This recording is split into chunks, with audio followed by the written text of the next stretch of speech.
Yang pertama disiplin positif dan nilai-nilai kebajikan universal akan saya bawakan.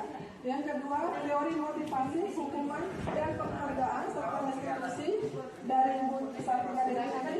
Kemudian ada keyakinan kelas dari Ibu Yunita Rizkayanti, kebutuhan dasar manusia dan dunia berkualitas dari Ibu Asmawati, kemudian restitusi 5 posisi kontrol oleh Ibu Citra, dan terakhir restitusi segitiga restitusi oleh Ibu Ria Junita.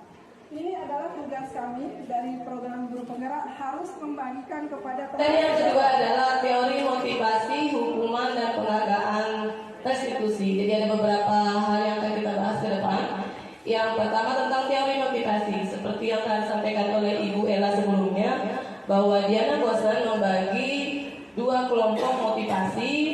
Yang pertama motivasi intrinsik dan motivasi ekstrinsik. Nah, salah satunya adalah yang menjadi bagian dari ekstrinsik itu melakukan sesuatu karena hukuman, takut dihukum. Itu yang pertama. Jadi ada beberapa hal yang bisa kita lihat di sini. Contoh kecilnya kita di anak-anak.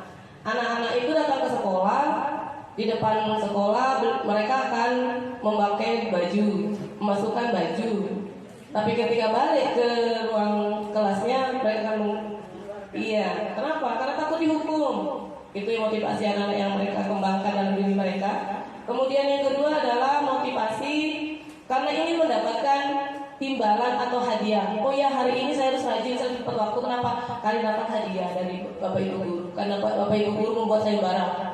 Sayembara bahwa siapa yang paling rajin akan mendapatkan 1 kulkas 2 pintu katanya. Jadi mereka rata-rata motivasi yang mereka inginkan itu karena ingin mendapatkan imbalan. Kemudian yang terakhir adalah yang paling utama dan harus kita tuju adalah motivasi intrinsik kita sendiri dalam diri kita sendiri. Seperti yang disampaikan oleh Ibu Ella bahwa ada keyakinan, ada nilai-nilai yang kita percayai, yang kita yakini sehingga kita ingin terapkan dalam diri kita. Sehingga apapun yang kita lakukan tidak berdasarkan imbalan atau hadiah atau hukuman dari orang lain. Murni karena memang kita ingin menjadi orang yang baik menurut mereka berdasarkan nilai-nilai yang kita yakini. Itu teori motivasinya. Oke, ini yang saya sampaikan tadi. Kalau kita menggunakan teori motivasi eksternal atau ekstrinsik dan mengharapkan karena ada hukuman, maka akan muncul pertanyaan dalam diri anak-anak atau kita sendiri. Apa yang akan terjadi apabila saya tidak melakukannya? Saya akan dihukum, saya akan dimarah, saya akan masuk BP, gitu ya? Itu yang pertama. Kemudian yang kedua, mendapatkan imbalan dari orang lain atau institusi. Saya melakukan sesuatu, motivasi apa? Ingin dipuji, ingin dapat imbalan, ingin orang itu mengakui hebat, gitu. Yang kedua, sehingga muncul pertanyaan, apa yang akan saya dapatkan apabila saya melakukannya? Ini adalah motivasi ekstrinsik yang seharusnya tidak ada dalam diri anak-anak kita atau dalam diri kita. Kemudian yang ketiga adalah ini yang paling utama, ini adalah tujuan dari bagaimana disiplin positif yang ingin kita terapkan di sekolah ini. Budaya-budaya positif ini yang ingin kita terapkan menuju motivasi yang ini. Anak-anak akan dapat menerapkan budaya positif di sekolah apabila sudah punya motivasi yang ketiga ini, yaitu menghargai diri sendiri. Mereka yakin ada nilai-nilai yang dipercayai yang diterapkan, sehingga mereka memilih untuk melakukan sesuatu karena memang dirinya sendiri yang menginginkannya. Sehingga muncul pertanyaan, saya akan menjadi orang yang seperti apa bila saya melakukannya? Saya ingin menjadi orang disiplin, maka saya harus datang tepat waktu. Itu yang mereka yakini, dan itu memang harus ada dalam diri siswa kita.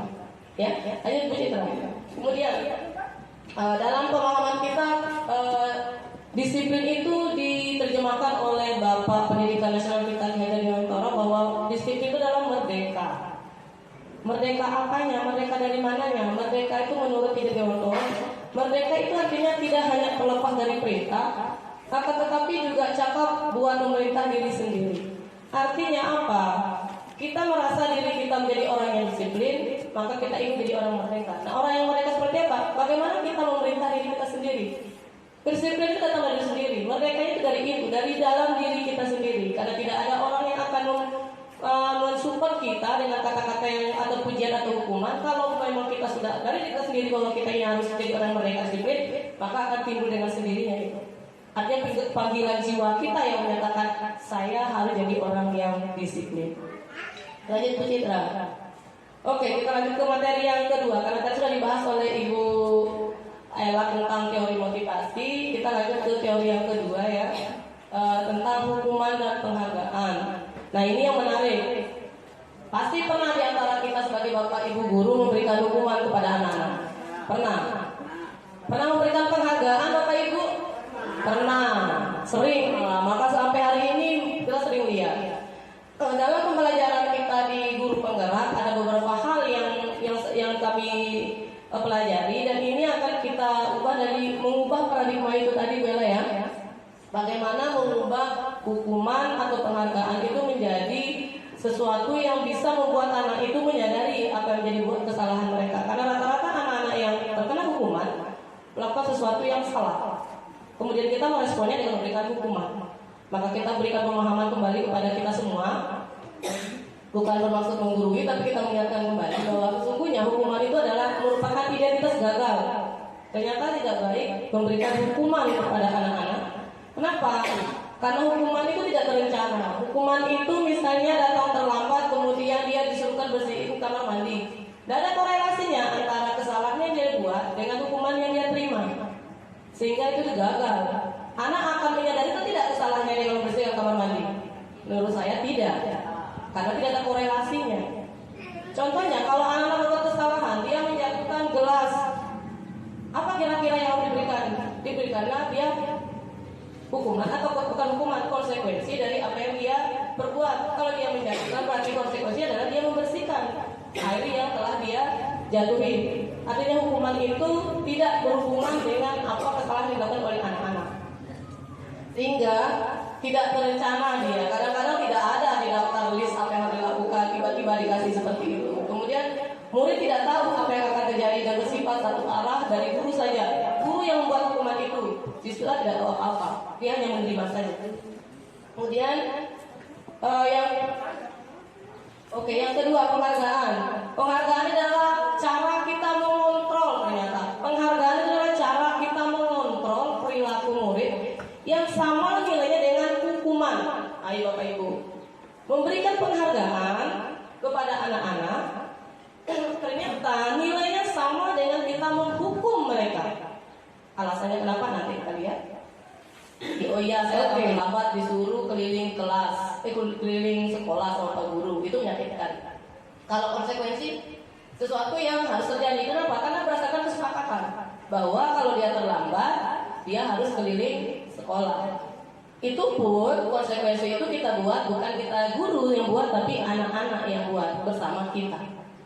Itu disebut dengan nanti peraturan, misalnya kesepakatan kelas atau kontrak belajar. Kayak saya contohnya, kalau ada anak terlambat, bisa 10 menit, 5 menit, ada konsekuensinya. Apa? Misalnya menghafal kosakata dalam bahasa Inggris minimal 5. Itu sebenarnya konsekuensi, bukan hukuman. Kenapa? Karena kita sudah menyepakatinya di awal pembelajaran. Ya, jadi kalau hukuman tidak ada yang buat, anak-anak yang buat murni dari guru. Kemudian membuat anak sakit fisik maupun hati untuk jangka waktu yang lama. Biasanya anak kita hukum itu, pergi anak SMA Bu ya, sekarang psikologi dia susah melupakan sesuatu. Kita memarahi mereka di depan teman-teman mereka luar biasa malunya, sehingga hukuman yang mereka dapatkan itu akan bertahan lama dalam hati mereka. Tapi kalau di konsekuensi memang membuat mereka tidak nyaman dalam jangka waktu yang pendek, tapi mereka sudah sadar akibatnya. Bisa ya? Yang kedua, anak akan ujung-ujungnya akan membenci kedisiplinan. Berbuat ini salah, berbuat itu salah, itu tetap bisa dihukum. Itu prinsipnya anak-anak. Kemudian anak menghargai disiplin karena mereka sudah punya keyakinan kelas, punya keyakinan sekolah, mereka sudah tahu kesepakatannya, jadi mereka menjadi lebih menghargai disiplin, bukan terpaksa. Kemudian ya sama, hukuman itu memaksa, benar, memaksa karena anak-anak tidak tahu apa yang akan mereka terima, bahkan tidak terlihat dengan jelas. Kemudian stimulusnya tanggapan dalam artian bahwa anak-anak sudah paham, dia akan menanggapi seperti ini dan mereka tahu apa yang mereka lakukan. Ketika datang terlambat, dengan sendirinya dia akan berdiri di depan menyebutkan 10 kata dalam bahasa Inggris. Itu konsekuensi. Kemudian akan timbul konsep diri yang buruk. Waduh, saya anak yang tidak baik, maka saya dihukum seperti ini. Saya anak yang nakal, makanya saya dihukum seperti ini. Tapi kalau dalam konsekuensi konsep ini akan timbul dengan baik. Kenapa? Karena memang hal yang saya sudah kesepakati dan saya harus jalani, dan itu adalah bagian dari tanggung jawab saya. Kemudian yang berikutnya, anak belajar untuk menyembunyikan kesalahan. Ini kita lihat sendiri di sekolah kita. Kemarin tidak masuk kelas, kemana? Dia tidak pernah mengaku pergi ke kantin atau ngomong ke kelas sebelah atau bolos. Dia akan mengatakan, saya sakit perut, ada di kamar mandi, Bu. Dia akan menyembunyikan apa yang kita lakukan supaya kita tidak memberikan hukuman atau penghargaan. Maka salah satu caranya adalah menggunakan restitusi. Apa itu restitusi? Oke, mari kita bahas bersama. Restitusi adalah proses menciptakan kondisi bagi murid untuk memperbaiki kesalahan mereka sehingga mereka bisa kembali pada kelompok mereka dengan karakter yang lebih kuat. Restitusi itu juga merupakan proses kolaboratif yang mengajarkan murid untuk mencari solusi untuk masalah mereka dan membantu murid berpikir tentang orang seperti apa yang mereka inginkan menjadi tujuan mulia dan bagaimana mereka harus memperlakukan orang lain menurut Diana Gosen. Dengan kata lain bahwa restitusi adalah suatu kondisi di mana kita menciptakan keadaan di mana anak-anak itu bisa mencari sendiri, menyadari sendiri, dan menemukan solusi sendiri atas permasalahan yang mereka hadapi dan berkolaborasi dengan guru. Guru ikut campur dalam kegiatan restitusi tersebut. Misalnya anak-anak ini misalnya nyontek, seperti kita buat videonya kemarin, anak nyontek. Keyakinan-keyakinan universal, nilai-nilai universal yang kita tanamkan pada anak-anak itu sebenarnya kita ajarkan di awal pembelajaran. Sehingga ketika ada kegiatan menyontek pada saat ulangan, anak-anak sudah meyakini bahwa itu salah. Dan ketika mereka berbuat salah, kita panggil. Memang ada persuasif modelnya. Kita bermitra dengan BP dalam penyelesaian masalah ini, atau anak yang terlambat misalnya itu. Mereka sudah tahu kalau terlambat itu adalah hal melanggar keyakinan sekolah. Kita akan memanggil mereka dengan mengatakan bahwa memberikan segitiga restitusi namanya nanti penanganannya. Jadi nanti kita bertanya kepada mereka, melakukan sistem wawancara kepada mereka, menggali mengapa mereka bisa berbuat salah, memberikan pemahaman kepada mereka benar tak tindakan yang mereka lakukan. Kalau sudah mereka mengakui, menyadari, oh iya saya berbuat salah. Kita punya keyakinan sekolah, oh ya punya Bu, masih ingat, oh ya masih ingat. Kalau begitu menurut kamu ada hubungan benar tak tindakan, oh benar Bu melanggar keyakinan ini. Setelah itu apa yang kamu lakukan kalau kamu tahu dirimu salah? Apa yang kamu lakukan? Oh ya Bu, saya akan begini. Jadi mereka menyadari kesalahan sendiri, mencari solusinya pun sendiri atas inisiatif mereka. Lebih kepada menggugah kesadaran anak-anak tentang kesalahan apa yang mereka lakukan, sehingga mereka dapat menemukan penyelesaian masalahnya dan menerapkannya kembali berdasarkan hati nurani mereka dan tanggung jawab, dan otomatis harus berpatokan kepada keyakinan atau nilai-nilai kebajikan universal yang diyakini atau dipercayai oleh sekolah tersebut. Demikian dari saya. Kita lanjut ke materi berikutnya dari Ibu Yuni. Silakan Ibu. Terima kasih. Wassalamualaikum warahmatullahi wabarakatuh.